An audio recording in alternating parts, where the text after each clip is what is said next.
Hi friends, இது என்னன்னு பார்த்தா தெரியுதா? இன்னைக்கு ஒரு வீடியோ எடுத்தது சரியான சொதப்பல் வீடியோவாக போயிட்டு என்ன அப்படின்னு பார்த்தீங்கன்னா, நான் மரவள்ளி கிழங்கு வச்சு வடை செய்யணும் அப்படின்னு சொல்லிட்டு எல்லாம் ரெடி பண்ணி எடுத்தேன். ஆனால் இன்னைக்கு தான் நான் ஃபர்ஸ்ட் டைம் ட்ரை பண்ணேன்.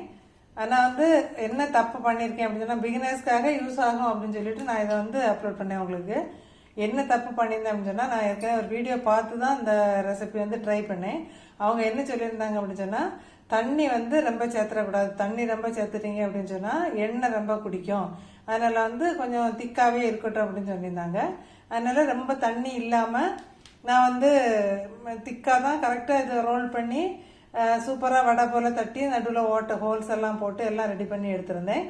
கரெக்டாக தான் இருந்தது. ஆனால் எண்ணெயில் போட்டுட்டு அடுத்த சைடு திருப்பி போடலாம் அப்படின்னு சொல்லிட்டு கொஞ்ச நேரம் வெந்த அப்புறம் பார்க்குறேன். அது இந்த கண்டிஷனில் எனக்கு இந்த மாவு மாதிரி இப்படி கிடச்சிது.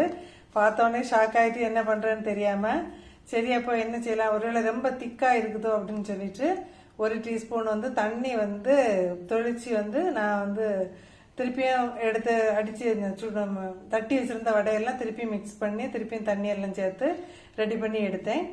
திருப்பியும் பார்த்தா அடுத்தது திருப்பியும் அதே மாதிரி ஆயிட்டு, இது என்னடா அப்படி ஆயிருக்கு அப்படின்னு சொல்லிட்டு திருப்பி பார்த்தா ஒரு 2லேருந்து 3 டேபிள் ஸ்பூன் அளவு நான் சேர்த்து ஏற்கனவே 1.25 கப்பு மாவு சேர்த்துருந்தேன். மெஷரிங் கப்புக்கு அந்த 1/4 கப்புக்கு திருப்பியும் ஒரு 2-3 டேபிள் ஸ்பூன் மாவு சேர்த்து திருப்பி மிக்ஸ் பண்ணி ரெடி பண்ணி எடுத்தேன்.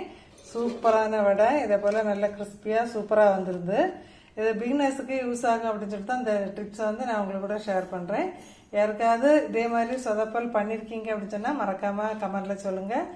ஃபஸ்ட்டு நீங்கள் ட்ரை பண்ணுறீங்க அப்படின்னு சொன்னால் இந்த டிப்ஸ் உங்களுக்கு யூஸ் ஆகும் அப்படின்னு நினைக்கிறேன். ஓகே ஃப்ரெண்ட்ஸ், இன்னொரு வீடியோவில் பார்க்கலாம்.